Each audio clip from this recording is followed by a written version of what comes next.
If you're selling your car in Illinois, filling out the title properly is one of the most important steps. Let's walk through it so everything goes smoothly. Start by looking at the front of the title toward the bottom half. You'll see a space labeled for the seller's signature.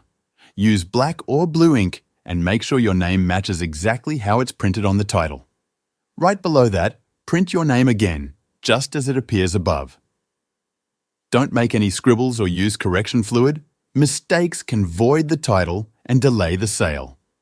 Now, if there are 2 or more names listed on the title, everyone has to sign. Illinois doesn't allow just one person to handle it, even if the other owner isn't available. If there's a lien or a bank's name printed on the front of the title, you'll need to have it officially released.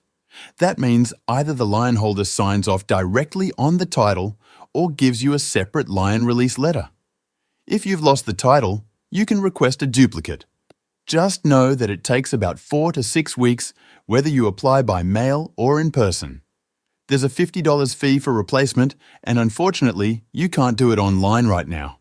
But if you're selling to a service or dealership that offers a duplicate title program, they might handle the paperwork for you and even pay the fee, so it's worth asking.